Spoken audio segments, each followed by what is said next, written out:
नमस्कार, inside Bharat TV देख रहे हैं आप और मैं हूं आपके साथ युक्ता मृगवानी। सक्षम यानी कि समदृष्टि क्षमता विकास अनुसंधान मंडल, जिन्होंने आज दिव्यांगजनों के विकास और उत्थान के लिए एक प्रोग्राम ऑर्गेनाइज करवाया गया है। मुझे मुख्य अतिथि के बारे में आप बताइए और मुझे उनसे मिलवाइए। हमारे मुख्य अतिथि अयोध्या से चल करके आए हैं माननीय अशोक द्विवेदी जी, जो खुद अपने दिव्यांग हैं और हमारे खुद अयोध्या से ड्राइव करके आए हैं। बाकी शेष ये हमारे अखिल भारतीय एडवोकेसी पक्ष के आयाम को देखते हैं। आगे आप उनसे मुख्य। अशोक जी, स्वागत है आपका, बहुत बहुत नमस्ते। धन्यवाद। किस तरीके से प्रेरित कर रहे हैं दिव्यांगजनों को आप? अगर हम कानूनन देखें तो मुख्य रूप से दिव्यांगता के 3 प्रकार हैं, परंतु अगर हम शेड्यूल के मुताबिक देखें तो 21 प्रकार के जो दिव्यांग हैं वो कैटेगरी आती है, लेकिन वो लिस्ट नहीं है, अभी उसमें जुड़ सकता है। हम उनको रिहेबिलिटेशन की बात करते हैं, सोसाइटी में इंक्लूजन की बात करते हैं, वो चाहे घर हो। जहाँ तक संपत्ति की बात है, मैं सांपत्तिक अधिकारों की ही बात करते हैं हम। और साथ ही जो लीगल अथॉरिटी सेल है उसकी बात करते हुए जो समाज में एक वो मानसिकता व्याप्त है, अरे ये तो दिव्यांग है, कुछ नहीं कर सकता है, तो उस चीज़ का भ्रम तोड़ना है। इसीलिए जहाँ तक मेरी व्यक्तिगत स्तर की बात करें या जो हमारे लातूर के बंधु हैं मानसिक मंदित हैं उनकी बात करें, तो हम लोग इंडिपेंडेंट हैं। बिल्कुल, चाहे गाड़ी चलाना हो, चाहे हारमोनियम बजाना हो, चाहे कुछ भी करना हो। मैं स्वयं एक एडवोकेट हूँ, high court supreme court practice करता हूँ। साथ ही मेरा अपना भी चैनल है, उस पर भी अवेयर करता रहता हूँ। किसी भी क्षेत्र में विशिष्टता, अंग विकृति एक अलग विषय है। अंग जब विकृत होता है तो उसे विशिष्टता आ ही जाती है। उस विशिष्टता को हम समाज में कैसे सदुपयोग करके राष्ट्र को समुन्नत बना सकते हैं, भारत को विश्वगुरु बना सकते हैं, इस परिकल्पना के साथ भारत को $1 ट्रिलियन की इकोनॉमी बनाने का जो लक्ष्य है, उसमें दिव्यांगजन की भी सहभागिता हो, चिकित्सक की भी सहभागिता हो, मीडिया की भी सहभागिता हो, ऐसा सोच करके हम लोग आगे बढ़ रहे हैं। कभी कभी दिव्यांगजन भी अपने आप को मतलब खुद ही डिमोटिवेट कर लेते हैं कि समाज में किस तरीके से मैं उतरूं, सामने वाला मुझे देखेगा तो हंसेगा। तो मैं आपसे जानना चाहती हूं, क्योंकि जब मैंने सुना आपके लिए तो मुझे लगा कि मुझे आपसे बात ज़रूर करनी है। तो किस तरीके से उनको आप प्रेरित करेंगे, उनको आप मोटिवेट करेंगे कि मतलब निकलना चाहिए हमें? देखिए, advocacy of everyone, self advocacy, women advocacy, social worker advocacy, judicial advocacy, जितना भी विंग है सबकी एडवोकेसी ज़रूरी है। और जब सेल्फ एडवोकेसी की बात आती है तो आप उसमें पाएंगे कहीं भी अभी सक्षम का जो है, बाधाएं कितनी भी आएँ, गीत है, बाधाएं कितनी भी आएँ लेकिन हम पद से विचलित नहीं होते। आप एक दिव्यांग की बात कर रहे हो, मैं कहता हूँ सामान्य व्यक्ति, यहाँ जितने लोग कैंपस में बैठे आप क्या उम्मीद करते हो? सारे एक जैसे। किसी का मेंटल लेवल कम है, किसी को गाड़ी चलाने में पता लगा मोबाइल देख रहा है, कुछ है, तो ये विकृति ही है। आप देखो थोड़ी थोड़ी बात पे लोग हाइपर हो जाते हैं, ये भी बिहेवियर एटीट्यूड है, बैरियर ही है। तो आप जिनको सामान्य देखते हो वो सामान्य नहीं है, वो सामान्य में भी दिव्यांगता है, हमें उसको भी दूर करना है। सर्टिफिकेट को ही ध्यान में रख के बात नहीं करनी। डिस्ट्रैक्शन भी जो है वो दिव्यांगता है, राइट? आप देखेंगे जब RPWDI की सेक्शन 2C को देखेंगे, इवन CRPD के चार्टर को देखेंगे, उसमें चीज़ डिसाइडेड है ऑलरेडी। आप देखिए गाड़ी जा रही है, पता लगा कि आप बिल्कुल बिगड़ गए, हमको पास नहीं दे रहा है, क्या है ये? हाइपर हो गया, एटीट्यूडनल बैरियर है ये भी डिसेबिलिटी है। तो इन सारी चीज़ों को हमें देखते हुए चलना है। जहाँ तक दिव्यांग की बात है, देखिए कोई किसी को अगर हीन की बात करे तो मैं समझता हूँ वो स्वयं ही दीनहीन हो जाता है। आप सोचिए ना, अष्टावक्र जी क्या थे?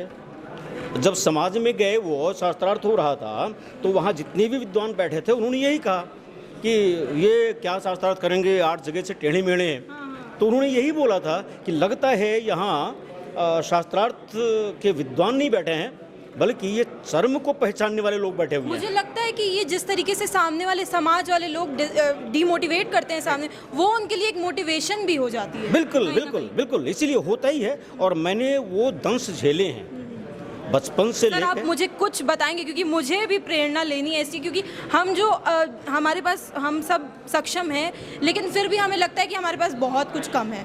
लेकिन मुझे आपसे प्रेरणा लेनी है। अब आप प्लीज़ कुछ ऐसे जो जहाँ तक बात है, अभी आपने जो कहा कुछ मुझ में भी कम है, यही जो वाक्य होता है ना, ये हमको हीन भाव से ग्रसित करता है।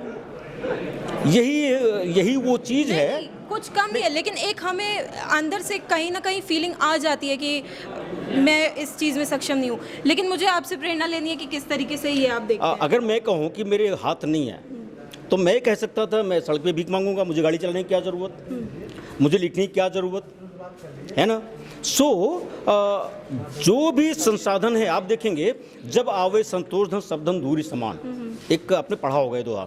तो जो भी संसाधन है, हम तो यही बोलते हैं, हमारे समाज में जितने भी प्रकार के संसाधन हैं, उन्हीं सीमित संसाधनों में जीने की उत्तम कला को ही हम सक्षमता बोलते हैं।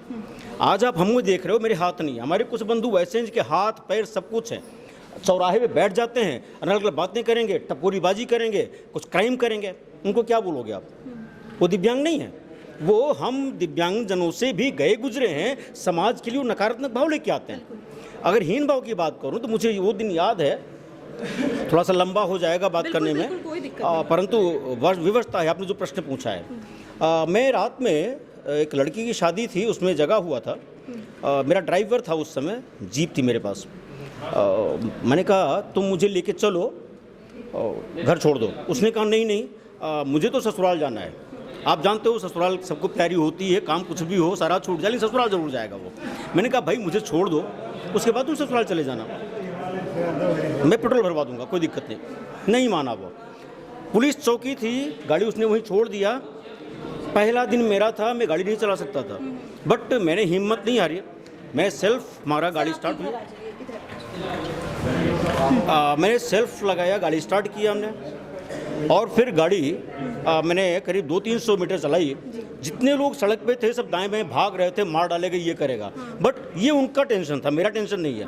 हमारा लक्ष्य था हमें सेफली घर पहुंचना है। तब तक एक पुलिस की गाड़ी आ गई, पीछे डंडा लिए सिपाही बैठा था, मेरी हालत ख़राब हो गई क्योंकि मेरे पास ड्राइविंग लाइसेंस नहीं था और पहला दिन था वो। मैं चुपचाप मालिक की सीट पर बैठा।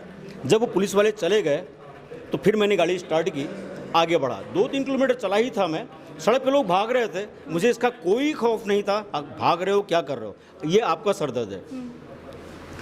इतने में 2 मुस्लिम बहनें मुझे मिली, उन्होंने हाथ दिया, मैंने गाड़ी रोक दिया, गाड़ी में पीछे बैठ गई वो, उनको भी नहीं भान कि मेरे हाथ नहीं है। जब वो एक जगह आई, सेवरा डिग्री कॉलेज मोड़, वहाँ उन्होंने कहा भैया रोक दीजिए, मैंने गाड़ी रोक दिया, सेफली ड्राइव कर रहा हूँ, बिना किसी चिंता के ड्राइव कर रहा हूँ। वो जब गाड़ी से नीचे उतरी, मुझको किराया देने लगी, तो मैंने कहा नहीं बहन जी आप जाओ, किराया नहीं लेना मुझे। जैसे उन्होंने मेरे हाथ देखा, बोले अल्लाह अल्लाह मैं तो मर गई। आप बिलीव नहीं करोगे, उस समय को मैं ऐसे बयान नहीं कर सकता हूँ। उस समय मुझे लगा कि अजीब स्थिति है। मैं खैर गया, घर गया, और बहुत सारे मानसिकता ही दिव्यांग है उनकी। बिल्कुल, जब आप ये सोचते हो, यहाँ समाज में बैठा हुआ हर व्यक्ति जब ये सोचता है कि ये कुछ नहीं कर सकता, तो ये उनकी प्रॉब्लम है।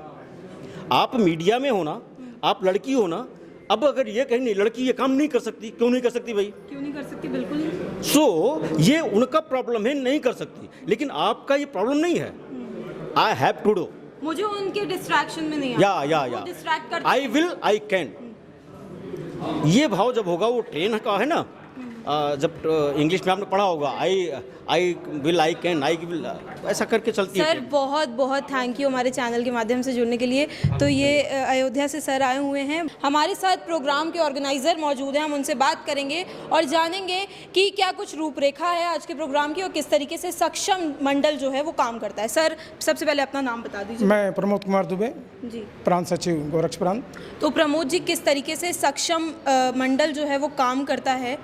बहुत अच्छा। आपको तो पहले मैं मीडिया का जितने भी भाई बंधु, मैं हृदय से सक्षम परिवार तरफ से साधुवाद धन्यवाद देता हूं कि आपके माध्यम से हमारी आवाज़ जन जन तक पहुंचेगी। वो दिव्यांग बंधु जहां ग्रामीण अंचल में, सुदूर गिरिजन में, आदिवासियों में कहीं भी रहता है, सक्षम आपके माध्यम से वहाँ पहुँचेगा, इसके लिए आपको साधुवाद। सक्षम क्या करता है? सक्षम समदृष्टि क्षमता अनुसंधान विकास मंडल, ये आज के ही दिन 20 जून 2008 नागपुर में इसकी स्थापना की गई थी। इसका उद्देश्य समस्त दिव्यांग जनों के लिए ये समर्पित संस्थान है। इसमें हमारे आयाम, प्रकोष्ठ और अनुसंधान ये मिलकर के समस्त दिव्यांग बंधुओं के लिए उनका शिक्षा, स्वास्थ्य, सामाजिक विकास के क्षेत्र में काम करता है। हमारा दिव्यांग बंधु कोई भी कहीं भी रहे आत्मनिर्भर बन के सरकार, समाज और जो भी इस क्षेत्र में इच्छुक कार्यकर्ता NGO हैं उन सबका सहयोग लेकर के उनका सर्वांगीण विकास करना, ये सक्षम का मूल उद्देश्य है। और हमारी इकाई 10 जिलों में इकाई गठित है, जिसमें 3 कमिश्नरी आती हैं। पहला आता है गोरखपुर, जिसमें 4 जिले आते हैं, गोरखपुर, कुशीनगर, देवरिया, महाराजगंज। फिर आता है बस्ती कमिश्नरी, जिसमें आपका संत कबीर नगर और आपका ये सिद्धार्थ नगर बस्ती। फिर हमारा आजमगढ़ है, जैसे बलिया, मऊ, आजमगढ़, वो एक कुल मिला के 10 जिलों की हमारी एक इकाई गठित है। और 10 जिलों में हमारी सक्षम की आयाम प्रकोष्ठ और जिला टोली गठित है। आज के प्रोग्राम की अगर बात करें तो आज के प्रोग्राम की क्या रूपरेखा? हमारी आज रूपरेखा है कि आज जितने भी आज दिव्यांग बंधु, उनका सम्मान जो हमारे बीच में है, और जो हमारे कार्यकर्ता दिन प्रतिदिन हमारे समाज में काम करते हैं उनका सम्मान। और उद्देश्य यही है कि आज हमारा सक्षम 2008 से लेकर के 2022 तक हमारे देश के 363 जिलों में काम है, जो 28 हमारे जो राज्य हैं उसमें सारी जिलाएं गठित है।